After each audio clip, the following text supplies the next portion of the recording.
Right guys, as promised, I'm going to do a kit check and I'm going to show you what I take on my journey. Whenever I stay indoors in central heating, my throat gets a little bit dry and sore in the morning because I'm used to sleeping outdoors. But I'm just going to grab a drink and I'll show you about my kit, okay? Lots of love. My drink is in here. So,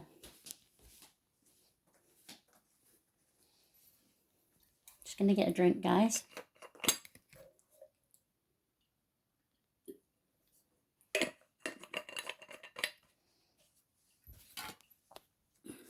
So I'm going to talk you through my kit check, show you everything I've got, and yeah, there you go, because people have been asking. And obviously sometimes I need more food if I'm going days with no shops, but there's lots of shops around here, so I'm not carrying much food. Right, here we go. Let me show you. Turn this light on a minute. Right, so first things first. So my sleeping bag is a Vango Viper sleeping bag. It is a very warm bag. I've never got cold. Recently, somebody gave me this Camping Anders sleeping bag liner.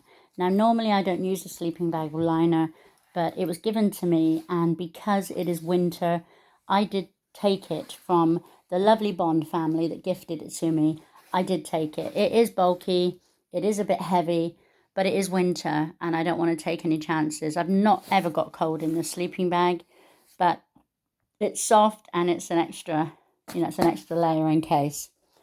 So we've got my Thermarest. This is the Thermarest mat that I use. It's a blow-up mat, and that's the mat that I use. I also have a Exped pillow. This is my pillow.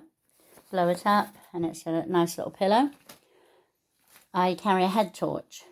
I always carry tissues. I hate not having tissues, toilet paper, and wipes. This is my bag of, I take iron, multivitamin, two calcium, a multivitamin, and an iron. So that's medicine, because you can't ever get it in a small bag. This is Aggie.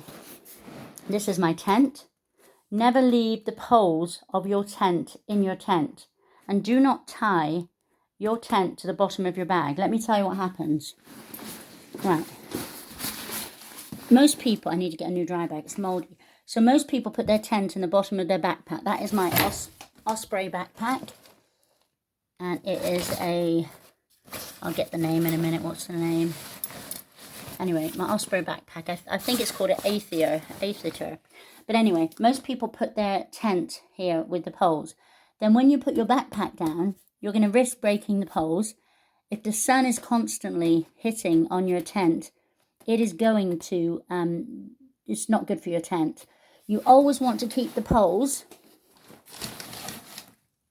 horizontal. You want to put your poles in the side of your backpack, separate them from the tent, and put the tent indoors. And I keep in here, the first thing you need when it's raining, you need your backpack cover and you need your poncho. So that is there. So when it's raining, I just clip that, I get out my poncho and I get out my backpack cover. That's in there. This is also something I couldn't really live without. So basically, there's my ground sheet for my tent. Because even though you have a built-in ground sheet, you want that. This is something I carry. It is it's lightweight. It's a piece of tarp. The first thing I do when I get my kit to a spot is take that out and I put my backpack on there, and I take my kit. If it starts raining, I can cover my kit with that. That is very useful in so many ways. It's unbelievable. And then I fold it and use it as a little porch. Just in my porch of my tent, I fold it so I've got something to kneel on in and out, or if I'm cooking, because you can't cook in your tent. So if I'm cooking. So there's that. Tent. Right. This is my toiletries. I've got makeup in there. I've got some deodorant. I've got things as a woman that people say, do you need that? Yes, I do. Toothpaste, toothbrush, razor. I always carry a razor. These will make your underwear last longer. If you wear a panty liner, you can wear your underwear and you can just take these out and the underwear doesn't get dirty. I like to have this in the morning because my hair is ratty after moving around in my sleeping bag, and it's a conditioner spray. Spray it in, and then basically your hair, you can comb your hair because sometimes you can't comb your hair. Do I need that? Well, probably not. Does anyone know what this is? So this is a wash bag, a tiny, tiny wash bag, and I'll open it so you can see. So there it is, a little wash bag with a handle in a tiny container. Now, if I'm standing in a toilet and I want to wash my bits, you can put this. Yes, I've got varicose veins, even though I walk. So you can put this, you can fill it with water, put that there, and you can put your hand in there, and you can go into a toilet and you can wash your bits. You just fill that with water, and then you wash yourself, and the water drips into the toilet. So you can always clean yourself, or you can do that when you're washing yourself at the camp. So we've done that. This is not really necessary. It's a hammock hook, but I can also use it in my tent. So my phone can go in there. So if I want to watch Netflix or something, if I've got good service and good data or free Wi-Fi, just hook it and you put your phone in there, lay in your tent, and you can watch that, watch TV. This is a Katadyn water filter. It's got a filter. It's